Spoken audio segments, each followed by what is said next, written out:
Lein i Abertawe. Dewr am y cefn. Hoskins yn bwrw lein. Mewn i'r doi ar hyged. Bale wedi mynd mlaen? Nadi. Dal gyda Abertawe a Ed Thompson. Newid cyfeiriad. Ffacrel. Pas fflat. Hoskins. Mas. I Brandon Wood. Doi gais. O, mae'r bawd yn yr awyr. A'r Thimanwr wedi gweud bod y cais yn un dilys a hwnna'n dod i Brandon Wood. Cais gwych i Abertawe, mas y cefn fan hyn o Josh Phillips, o'r gweld Jack Hoskins. Tipyn yr sgellwr i wneud yn diwedd, ond mae'n gwneud y wych i sgori a cais da i Abertawe.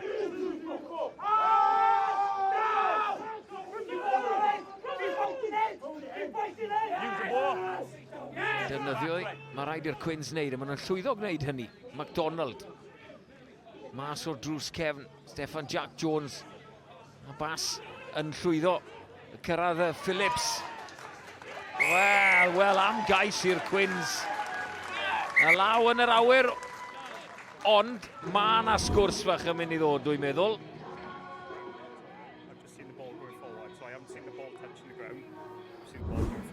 From my angle, I'm happy there was a ground. Might have been something the other side, but we'll take mine. Yeah. Wel, dyna ni. Dyla fel mae fod i weithio, wrth gwrs. Sgwrs rhwng Andrew Mole a Keith David. Un yn gweud dwi ddim wedi gweld y Bale yn mynd lawr, ond o'n ongl i oedd hi'n iawn. Ilan Phillips nath groesi. Hemmings. Steff Jack Jones wedi gweld rhywbeth. O, casglu cic i hunan. A un llaw ac yn dadlwytho i Lewis Millen. Nôl i Hemmings. Hemmings, o, dymu! Ac yn croesi am gais gwych i'r Quins. Reit cyn hanner amser. Pa mor bwysig gallai'r cais yna fod i Quins Caerfyrddin. Aaron Hemmings. Cais cyntaf y tymor iddo fe. Dwi ddim yn credu bod wedi gwneud ymddangosiad i'r Quins. Ond y gic na ddechrau gan Steff Jack Jones, dadlwytho Lewis Millen. A dyma Hemmings, dynion ar y tu fas, ond y guts dy fe i daflu dymu fy chyfryd.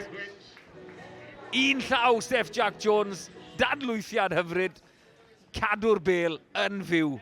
A Hemmings yn coroni'r cyfan. Set!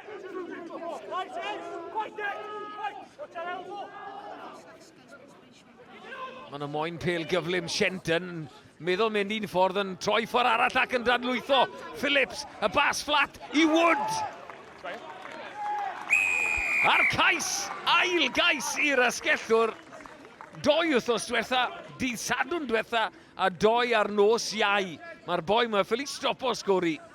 Abertawe, nôl yn yr ornest. Hawar y teg efo, oedd tipyn o fe wneud fyna i sgori yn y cornel achos oedd chwaraewyr yn dod draws. Y mewnwr yn mynd lawr ochr dywyll ar 8. Iwan Shenton yn mynd ochr arall, felly mae'n rhoi rhywbeth i Gyfyrddin i meddwl amdano. Mae tipyn o fe wneud fan hyn. Doedd yn yr air, nid yn galed i'r amddiffyn. Le ath y Bale. O! Mae'n heiddi cais am y ffordd. Ie, wel mae wedi cael cais am y daif yna.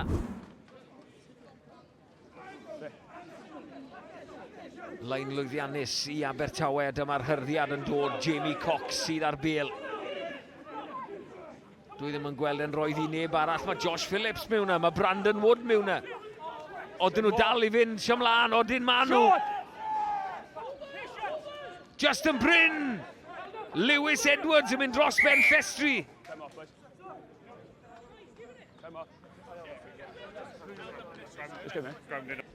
Yeah, happy. A'r cais yn cael ei roi i Lewis Edwards, oedd rhaid ni rando ar sgwrs. Rhaid i ni'n siŵr bod ti'n sgori os mae'r olwyr yn bwrw sgarfau symudol, ond maen nhw'n heiddi'r cais na, maen nhw'n heiddi popeth maen nhw'n cael yn y 10 munud diwetha, achos y pwysau maen nhw wedi rhoi Gyfyrddin dano. Mae Sisgol maen nhw'n ofyn hyn, mae rhaid nhw'n rhoi Abertawe am bach o bwysau, felly trio cael kick-os felly. Ond Hoskins, a syniadau arall gyda fe, Thomas dwylo da, Phillips, torri nôl, edrych am rywun ar ongl. Yr ail reng Ben Roberts sy'n rhoi'r opsiwn i fe, mae'r law mas unwaith eto. Joe Thomas yn gwybod bod Mantes yn mynd i ddod. gallu clywed y chwaraewyr o Abertawe yn siarad gyda Keith David y dyfarnwr. Penalty, we'll take the penalty. Os maen nhw'n mynd am y 3 nawr, mae Rygbi Cymru sgori 2 waith nawr yn 6 munud. Maen nhw'n reoli'r gêm yna ar ail hanner yma. Abertawe, maen nhw'n gwneud y popeth maen nhw'n goffo wneud.